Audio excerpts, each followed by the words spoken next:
I wanted to talk about tuner testing again and show you what I think are probably some fantastic results of what a tuner can do.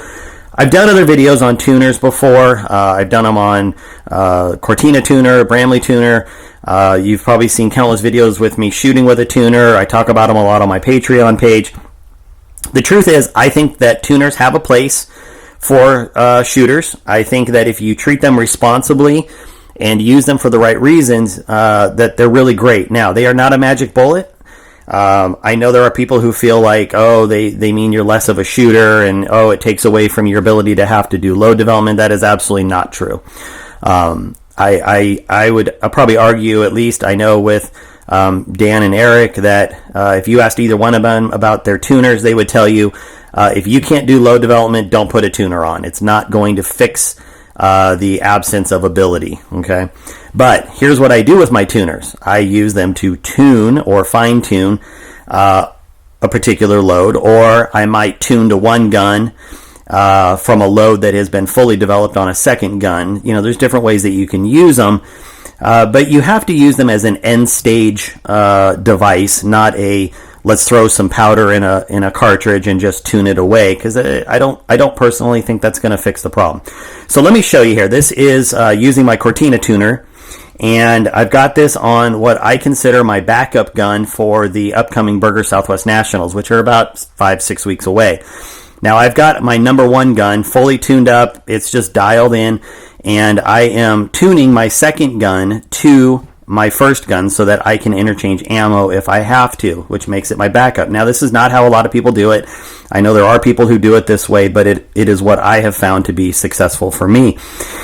I went out, and you can see here, this is my test. I went two-notch increments on my tuner. So we have our blow-off. We have 0, 2, 4, 6, 8, 10, 12. And then even though the tuner goes out to 24, you can see how at 14, then 16, then 18, the groups really start spinning and opening up.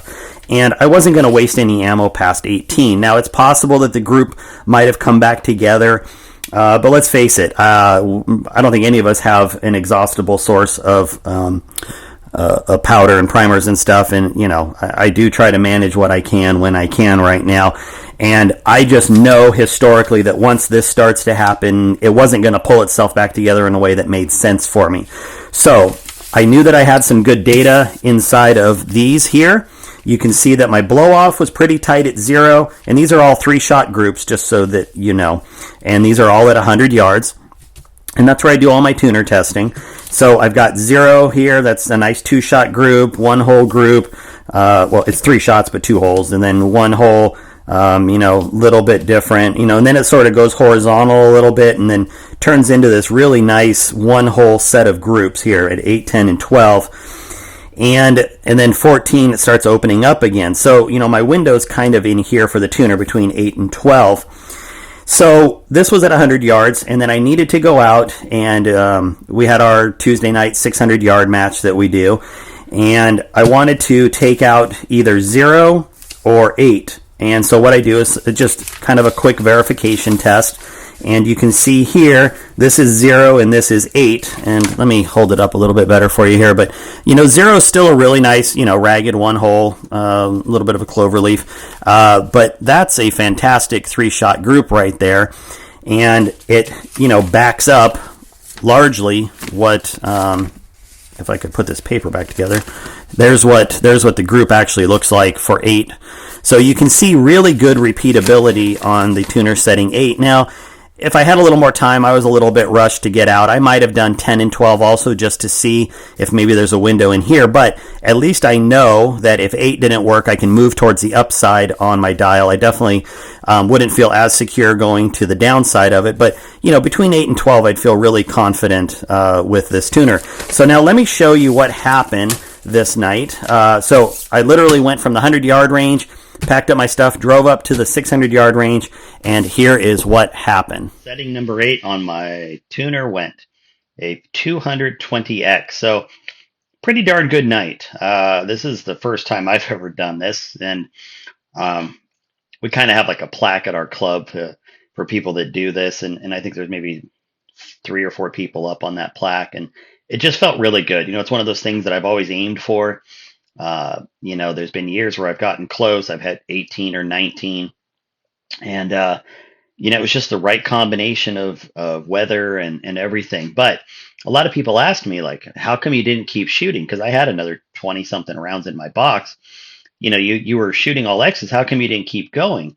Well, because there is one little dirty secret, which is I wasn't actually shooting at the 600-yard target.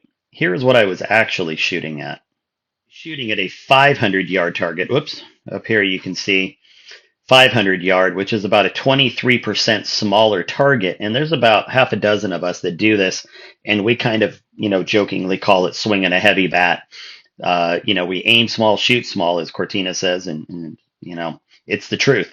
And so we practice on a 500-yard target. So when I shot it, I actually was, if you remember, I was 10-10 XX in the sighters, and here you can see I was 10-9 XX. And I went for record, and I was still doing great, but I did drop 4 shots on this target. So I wasn't really thinking, to be honest. And, kind of started packing my stuff up and was like, oh, okay, because 216 is great. Like, I mean, that's fantastic on a reduced target. But, I started packing up stuff, and I was like, oh, shoot, kind of forgot to look and see how I did on the 600-yard target. So I switched over to the 600, and I mean, I just was ecstatic. I couldn't believe it. And, like this number 17 was kind of out here on this target, and it barely, I mean, like barely clipped on the 600-yard target. But, I just wasn't thinking. But, the fact remains, I still shot a perfect target at 600 yards. And, it just felt really good. It's just one of those nights where everything lined up. We had a little bit of snow coming down, no real wind. Just had my load dialed in, and that felt really good about that tuner test that I was doing.